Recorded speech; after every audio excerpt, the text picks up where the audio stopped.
of preaching, we don't really see what Christian life looks like as a result, right? So that was kind of the point of what I did Sunday. But today, we're going to talk about this. So what is this? Okay, don't know yet. And what is this?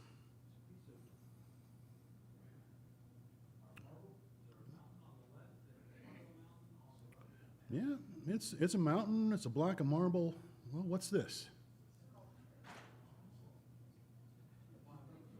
That's Michelangelo's Moses. And this is one of the most famous sculptures of all time. So one thing I wanted to point out, just for those who are maybe students of art, is this little muscle right here that elevates the pinky. It's the only muscle in your body that's got that. And you can see that defined in his sculpture. So this block of marble came out of this mountain, was hewn down into something roughly maybe in the dimensions of a sculpture, some sort of cylinder or rectangle, and then slowly and very carefully, Michelangelo chipped this thing down into what we see. And can you imagine you get down to the last few chips and you break out a big chunk and think, I've got to start all over, right? So really the analogy I'm trying to make here is this is a soul. Souls are the same way. We've got to be very careful as we dig down through the layers of stuff going on, because we don't want to get to that last chip and break that soul. So did Michelangelo use a little bit of dynamite? I mean, maybe initially to blow it out of the mountain, but to get down to where that soul is, to where that sculpture is, to where that beauty is, dynamite is not an appropriate tool. So you've got this thing down to, just a little bit between, and think about what this means for a soul. Somebody who has something on their heart, somebody who maybe is, has some kind of pain, and they're lashing out, they're not exhibiting very Christian characteristics, right? That's coming between them and God. How do we help them get rid of that dross, that thing that's separating them from God, right? And the answer is very carefully, right? We're not going to use dynamite. We're not going to use sledgehammer, Purdue Gold nonetheless. But we're going to use the tools that are appropriate for the job, which is what Michelangelo did, very, very carefully. So tonight when we learn about compassion, we're going to learn about the right tools for the job. And just off the top of my head, I can think of a couple of the right tools for the job. One of them is just listening. Just listening. At some point, I want to throw out some examples and invite some conversation on the topic. But as Christians, sometimes it's hard to toot our own horns, and that's not the intent of what I'm trying to drive here for examples. But I knew a fella many years ago that he had some issues growing up. He had some issues with his wife, with his job. Things were coming to this perfect storm for this fella. And he was involved in some things he shouldn't have been doing. He was doing some drinking. He was very aggressive. It got around him, but was cussing left and right. This guy, when I went and visited with him, I didn't say a word to him about his behaviors. I just sat and listened. I spent time with him. We played a video game or two. I just wanted to let him know I was there for him. So that's the kind of thing that I've experienced, at least in terms of how I've tried to think about what compassion is, the examples I've seen, and maybe how I've tried to deploy it as well. And I've had compassion given to me in my life too, and maybe some of those stories we'll get into in this lesson as well. But I just want us to think about, this is how humanity is. There's this matrix between us, the souls, and God. And we can help people remove that matrix. We can help get barriers out of the way. We can't make people do what we want them to do. We can't force people to do what we want them to do. But we can lead them in the right direction and help them get there, is the point of this visual. Okay. So in the previous lesson, we identified and validated the problem statement, measured the defects. A lot of things can go wrong. Maybe we'll use a stick of dynamite. I guess just for example, I will share one more example. I was going through a real hard time in my life, and there was a point where I was in therapy, and it was about my upbringing, my parents, and I had somebody tell me, well, Rick, I guess you never did anything to your parents, did you? So that's kind of a stick of dynamite, right? That's trying to nudge me out of my out of the rut that I was in, try to get me, I don't know, think maybe. I don't know what the intention was, but that really, really, really hurt. And it took me years to get over that.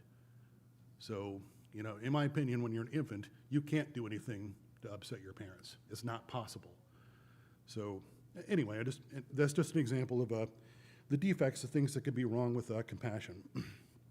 So, next, we should establish improvement target thresholds. So in the course of project management, you identify the problem, you measure it, then you go through a process where you analyze it, then you want to improve it and control it. It's a Six Sigma process, they call it.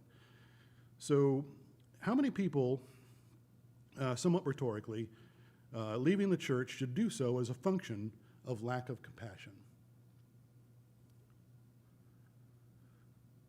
Nobody really wants to answer that, right? Nobody wants to say 1, 5, right? The answer is none. I mean, if we're monitoring what we do, our interactions with people, doing things for the right reason, none should leave, right? There is no acceptable failure rate. So that's something that I want to try to build on and try to emphasize the things we should be doing. So how do we get there? Well, let's go into operational definitions. We're going to define now what compassion is. So when we look at the word origin, I don't know if I'm going to pronounce this correctly, and John will probably have to help me. Splachnon. So the interesting thing is, as I was trying to research the word origin for compassion, it mainly had to do with the feeling of supplying, of wanting to give compassion, was most of the references I found. So in terms of defining actual compassion, I didn't really see anything there, but the desire to deliver compassion was what the definitions I found focused on. And the definition, to be moved in the inward parts to feel compassion. And so John was telling me about this. Splachnon is this Latin term that has to do with the blood vessel supply within the internal organs. So it comes deeply from within inside. This feeling that you get towards your fellow man when you see them in pain, see them in need, you're moved to want to do something about that. So to feel compassion, move with compassion, or even take pity, is kind of how I want us to think about this. But to build on what compassion is, I did turn a bit to secular information. So what is compassion anyway? Found a neat reference and definition from I'm not sure where IE University is, somewhere in Spain, but I got this from a website. Compassion involves a deep sense of empathy that goes beyond a simple act of doing good. According to compassion researcher Jennifer Mascaro, PhD, genuine compassion includes an awareness of another's suffering, a benevolent emotional response to this suffering, and a desire or motivation to help relieve that suffering. Compassion is about seeing someone else's difficulty, feeling moved by it, and wanting to help, even if it's in small ways.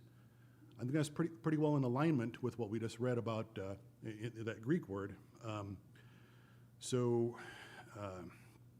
I had a gentleman come up to me afterward on Sunday and mentioned he at various times in his life, he's seen people maybe not doing too well in a pew and people just walking by and, we've got to develop this sense of brotherhood, this love, that when we see someone hurting, that we're motivated to want to do something about it, right? So that's part of this characteristic we're trying to explore. Kindness, a close companion to compassion, is when we choose to do something that helps others or ourselves, driven by warm, genuine feelings. Acts of kindness don't have to be grand gestures. They can be as simple as holding the door for someone, giving up a seat on a bus, or checking in with a friend.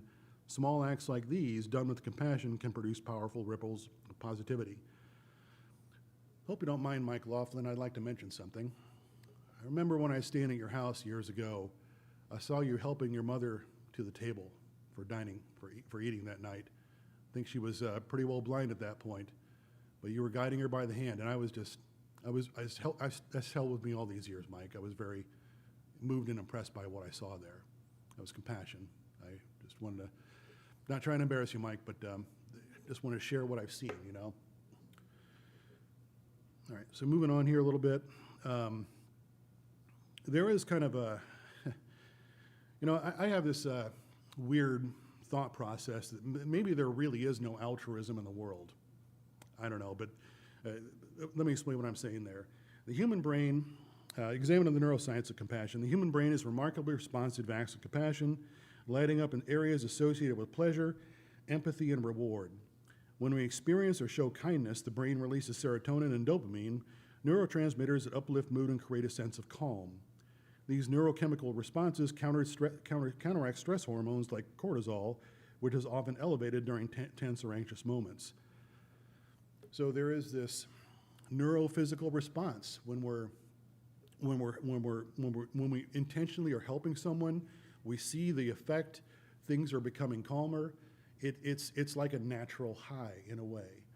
So when I say, you know, is there no real altruism? I mean, there's kind of a motivation, this physical response when we're helping somebody that ultimately makes us feel good, right? So, but then by the same token, I think that there's other chemical responses that can make us feel good too, but maybe not in the right ways. So I think that when we intentionally choose compassion, to intentionally have this response, it does make a difference. Our heart's in the right place. Just a thought that I had. Okay, moving on, we will get to who is worthy of compassion. And this is just a general question. Who needs it?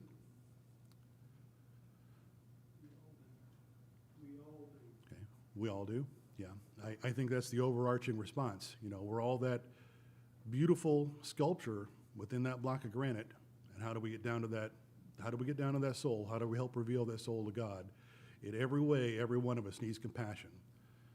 So I think there's, in some cases, where it's more compelling than others. So how can we articulate that? When I say compelling, you know, there's all kinds of victims in this world. People who are who've had crimes foisted on them, who have come on hard times. And you know, when I think about folks like that, you know, I think about the person on the road to I don't know where it was, the Good Samaritan, right? Fallen on hard times, worthy of compassion, and maybe more importantly, when I look at folks like that, that particular story doesn't say anything about that fella owning it. And what do I mean by owning it?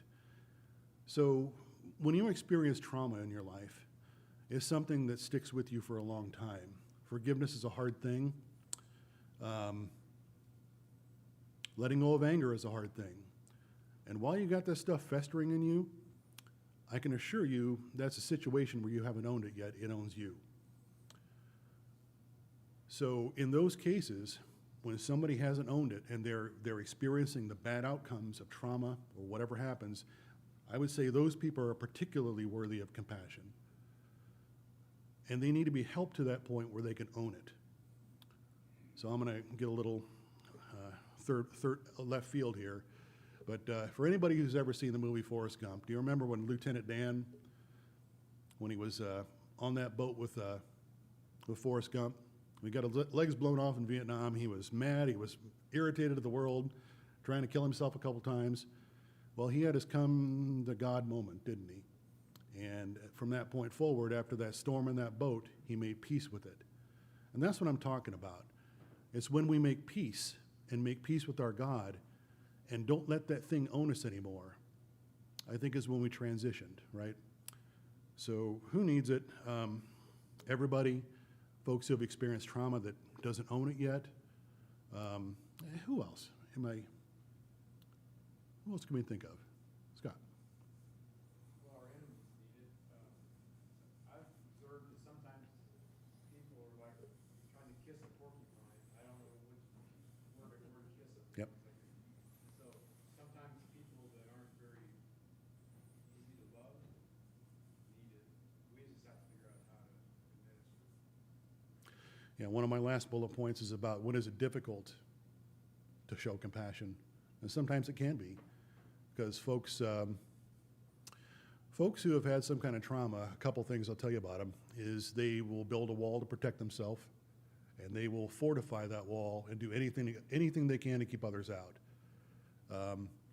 They will also, in a way, I can only say this because I speak from experience and not pointing any fingers at anybody else in this world. Folks can wallow in their misery. In a way, they like it.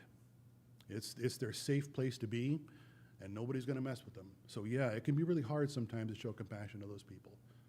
I only know that because I'm one of them, Scott. Yep. Anybody else? Steve?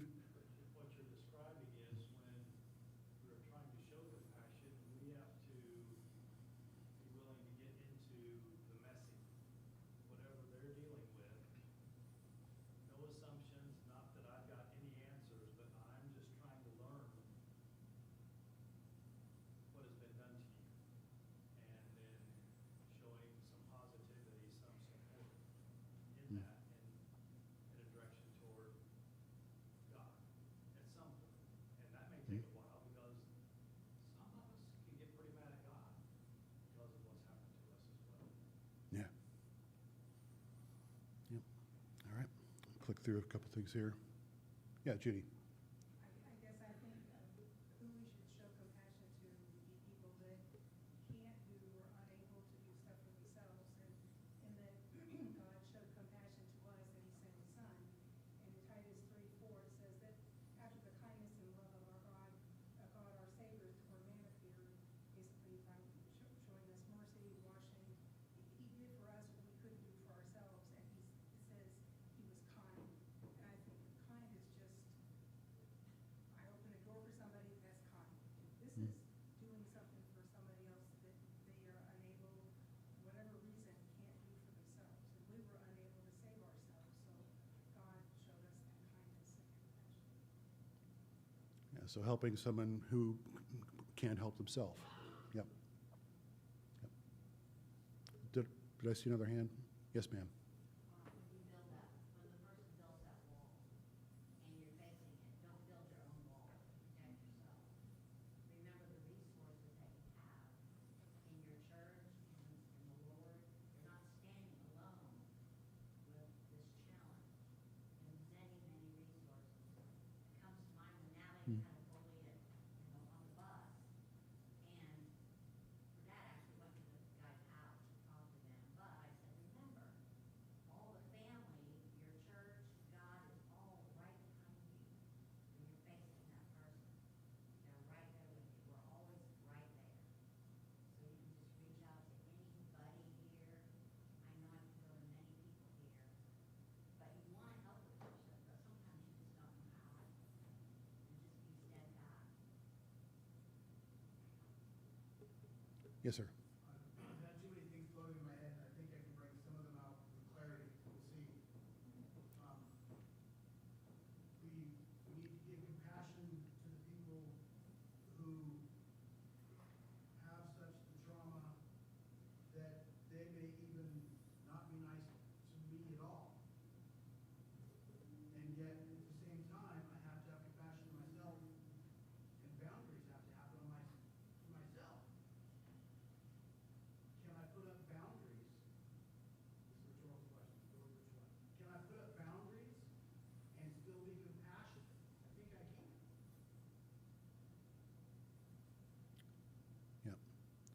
Yeah.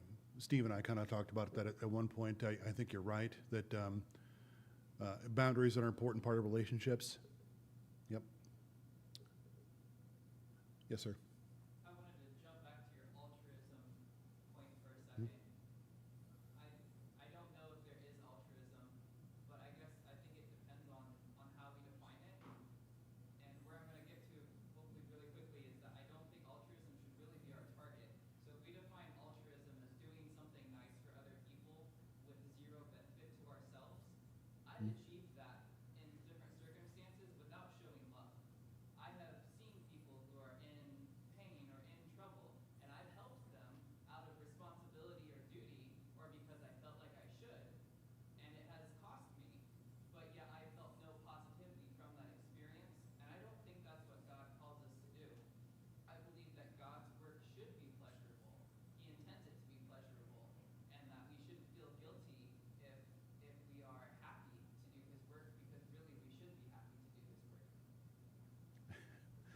really like that. Thank you.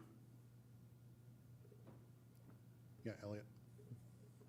What comes to mind for me is our loved ones, specifically our kids. I think sometimes those closest to us are sometimes the harder ones to have compassion for, you know, our weaknesses.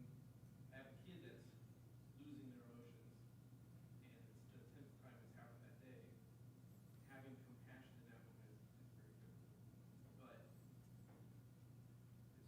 it's incredibly important for us to do that, to have compassion for them when they are trying to learn and grow and where they're trying to. It's interesting how all these characteristics kind of all work together. In my mind, a lot of these characteristics revolve around compassion, because ultimately that's what Jesus showed on the cross for us, love and compassion, right? So what I'm hearing is we got to use wisdom. We're going to hear about endurance here in a few weeks, right? So what's the long game here? It's just fascinating to me how all these things work together, all these pieces fit. I think we need to move on here. So who needs compassion? Injured folks, folks involved in sin. We talked about several other situations. So let's go to the Bible and look at a couple examples here. Let's look at Luke chapter 7, verse 13.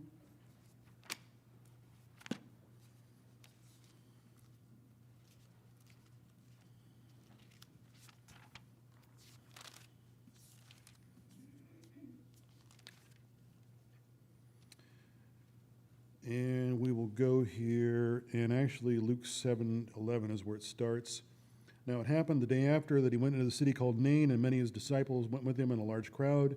And when he came near the gate of the city, behold, a dead man was being carried out, the only son of his mother, and she was a widow, and a large crowd from the city was with her. When the Lord saw her, he had compassion on her, and said to her, "Do not weep." Then he came and touched the open coffin, and those who carried him stood still. And he said, "Arise." He said, "Young man, I say to you, arise." So he who was dead sat up and began to speak, and he presented him to his mother. So the reading clearly says Jesus had compassion. And, you know, obviously death is a traumatic thing, and the folks involved are feeling that feeling of loss. But Jesus acted on what he was feeling here. And in looking at this situation, it was not just the young man who had died, but his mother was a widow, and that was her only son. So he saw a woman without support as well. So he did what he could to try to help this woman's life. It wasn't just about the son, it was about this woman, wasn't it? So by bringing the son back, he helped this woman fill the need that she couldn't fill herself. So obviously we can't bring people back from the dead, but what could we do in these types of situations? We would have widows, I think, or widowers perhaps, who've lost somebody important to them, lost a means of income. We have parallels here that we can act on as well. Yeah, Fred. Certainly we don't have the same powers that Jesus did, but Jesus didn't say to the widow, "If there's anything I can do, let me know." He just did it. And I think we can learn from that as well. We probably have very good intentions in the offer. If there's anything I can do, let me know. Sometimes it's hard for people to let us know, and they don't even know what they need. So if I could just look at their situation and identify something that they need, something that I can do, and just do it, to say, I'm going to do this, that makes a big difference. I like that, Fred. Steve? I have found the question, how can I help, beneficial. And say, I'm just sorry for where you're at. I truly want to do something. How can I help? And that helps them to bring something to mind that, okay, Steve, you can do this. So it helps us, because we're overwhelmed as well.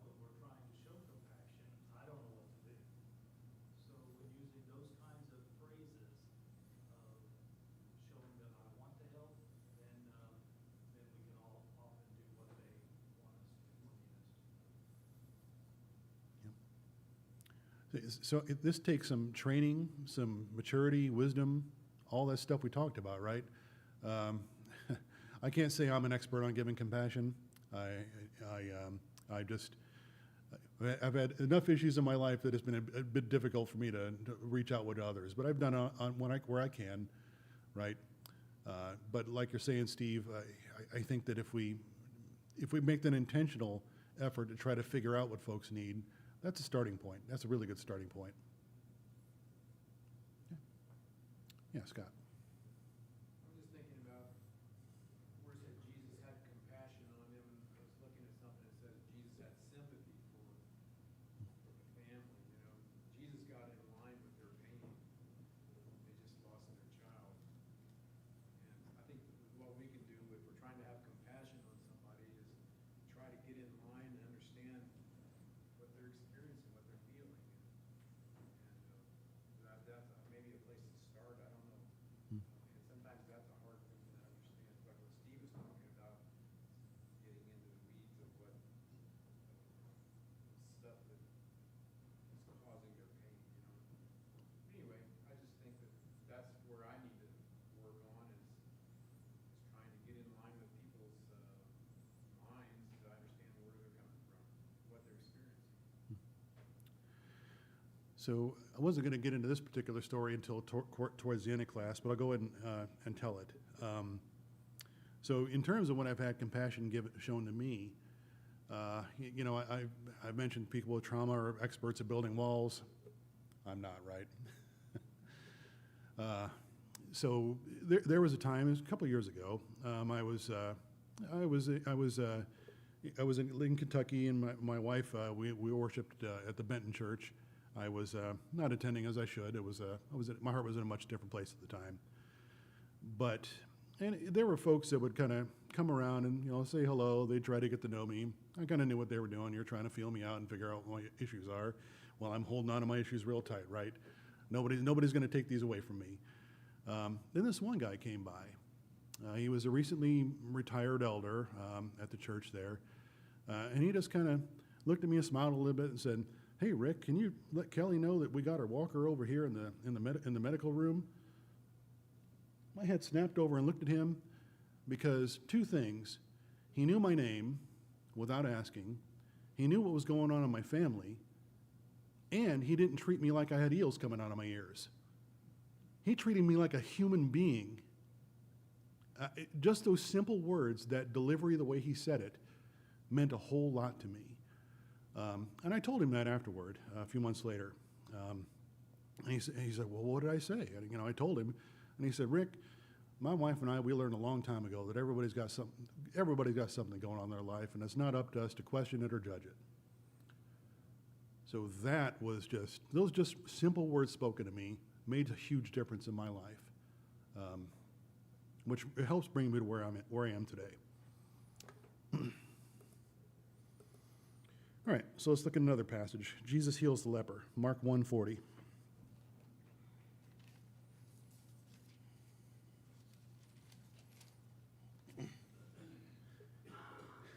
Now a leper came to him, imploring him, kneeling down to him and saying to him, "If you're willing, you can make me clean." Then Jesus, moved with compassion, stretched out his hand and touched him and said to him, "I am willing, be cleansed." As soon as he had spoken, immediately the leprosy left him, and he was cleansed. So I want to stop right there. Another clear example where Jesus has performed a miracle. He's seen a need. He's helped a person where that person couldn't help himself. I called out this particular passage for a couple reasons. You know, it shows New Testament compassion. It's a no questions asked type of thing. There's a need to be filled, and we are moved to do so. So we have our Creator who has powers beyond anything we can know, now being forced into this human form and feeling everything that we feel, every prick of the thumb, every stumble on a rock. He's relating to us in a way that maybe he didn't have that perspective before. So he feels this compassion. He sees this thing going on, and he takes action on it. I just wanted to make note that's what I think this verse is about compassion. I heard a I shouldn't say the preacher. I heard somebody tell me before that this verse was about power and authority to forgive sins on earth. And I was going through a particularly hard time. I was looking for compassion, and this person said from the pulpit, this is all about power and authority. And I said, isn't this just about compassion, just like it says? And he said, no, this is about power and authority and authority to forgive sins.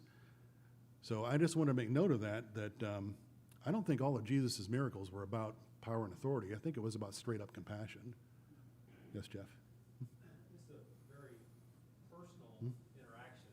No telling how long it's been since this man has been touched by another human being. And Jesus could have just spoken and taken care of the leprosy, but he chose to touch him. And so, thinking a parallel, we can send money through Venmo and accomplish things, but when you're actually there in person, impersonal, even to the point of touching, that's the kind of compassion that Jesus showed. And the people know they're being touched. It's not an anonymous GoFundMe, is it? Right. Steve? Which also helps Hmm? in a lot of situations. Mhm. What, I don't know, I may be defining it too carefully, but feeling compassion, and since you addressed this verse, Jesus was moved with compassion. Mhm.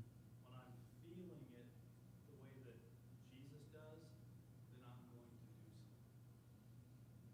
And that's how I emulate my Savior. Yep. Part of teaching and getting involved with each other is motivating our hearts to do the right thing, so that we can rise above our own challenges and be the people God wants us to be. Yes, sir. Well, I fully agree with all of that. I want to go back to the retired elder who said those kind words to you. I think what's important is what he didn't say. When he was trying to figure out, well, what did I say? It's what he didn't say. So when I'm trying to figure out how am I going to work with compassion for someone, such as is lost or something like that, I've got to come to them as a soul, as a human being, not as their savior.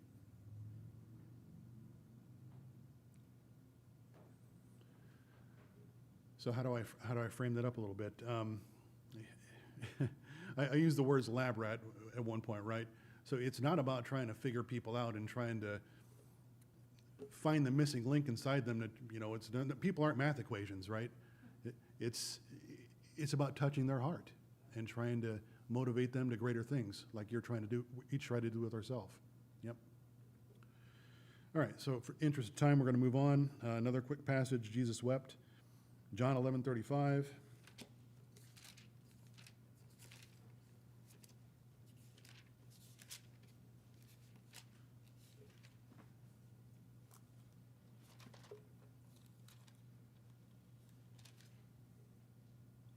Okay. So this is where I think it was Mary and Lazarus, right? So we will go down and start, I think, in verse 33. Therefore, when Jesus saw her weeping, and the Jews who came with her weeping, he groaned in his spirit and was troubled. And he said, where have you laid him? And they said to him, Lord, come and see. Jesus wept. And further down it says, in verse 39, Jesus says, take away the stone. And then moving it down, just for the sake of time again, I want to read verse 43. Verse 42 and 43. And I know, Father, I thank you that you have heard me, and I know that you always hear me, but because of the people who are standing by, I said this, that they may believe that you sent me. Now when he has said these things, he cried with a loud voice, Lazarus, come forth. So what I see here is Jesus raising Lazarus from the dead. He's wept because he sees again this human condition, this death that befalls us, and the people around him weeping. So I think we're very clear on that. But there's something else I want us to recognize in this reading. I have a comment here that says, belief is an arduous journey.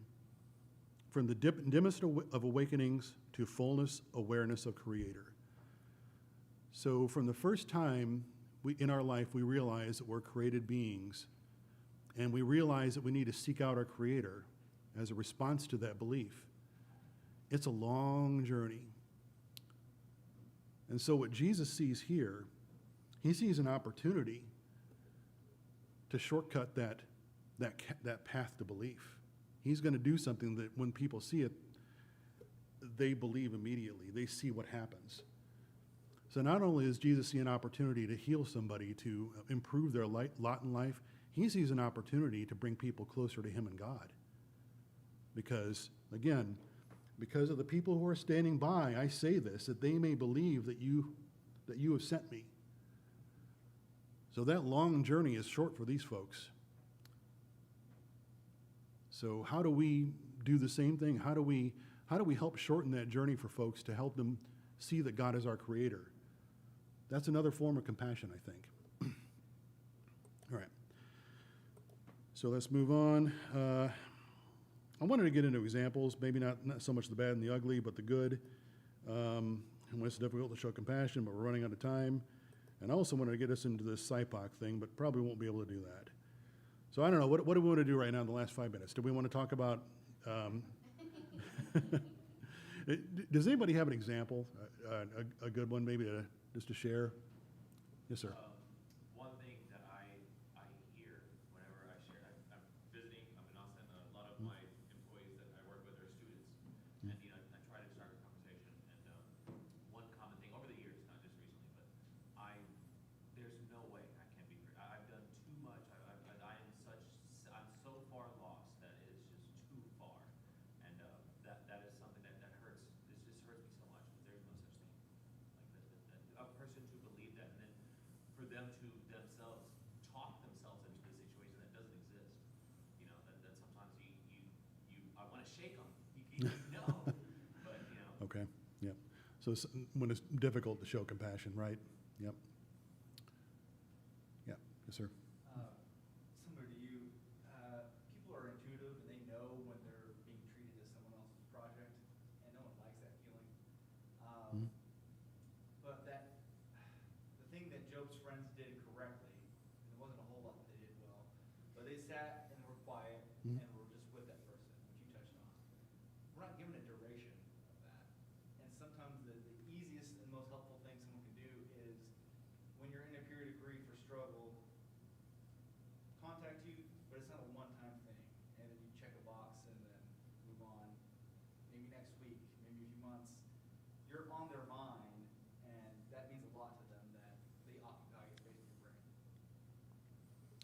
Something I wanted to mention is I know that there's folks here who maintain that sense of awareness about the congregation, and if we don't have that sense, we should seek those people out. See, how can I help? Right? Because I'm not terribly good at, walking up to folks saying, how you doing? That's not my style, right? But I know who to reach out to figure out where it's something needs done too.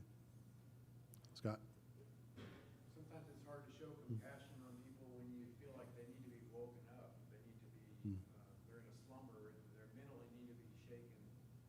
And so you feel compelled to speak loudly or boldly or something. But I think what this class has helped me to understand is I need to be very, very, very careful and use that very rarely. But I think that it's still a possibility. But there are times where people in our lives that just seem like they're asleep at the wheel and they need to be yelled at.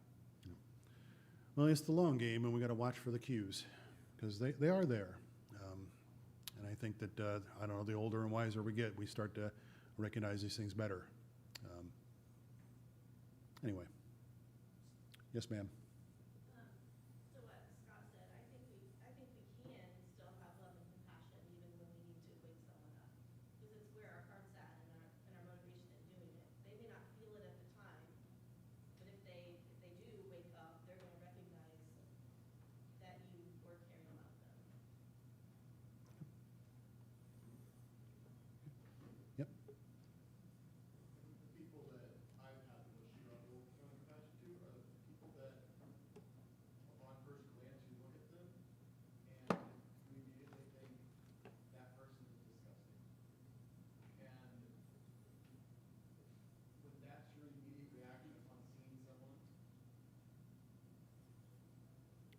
we should see the soul beneath. It's extremely hard to see that person's lowest, whether that person's disgusting because, or disgusting, we said, quotations, because of their housing situation, sit on the side of the road and they look dirty and they look, unkempt, or they're a person that is dressed differently or is showing themselves publicly in a way that we find really disgusting or gross. It's really hard to show compassion to people, and really, those are people that Brian needs to pose. Yep. They're a soul like anybody else. All right, so I guess it's time to wrap up. Maybe at some point we'll get into this, but if we were to think about this from a process standpoint, process being compassion, what are our outputs? I think it's a good exercise. Our outputs would have been, the person feels better, they're calm, their life has improved, touched in some fashion. Inputs, how do we do that? We show kindness, we listen. And this might have been a fun exercise, if we'll get to this at some point, but SIPOC is supplier, input, process, output, customer, and it just helps to frame up the inputs and outputs that we need to be showing to achieve the desired result. So, sorry we ran out of time. Thanks for your attention.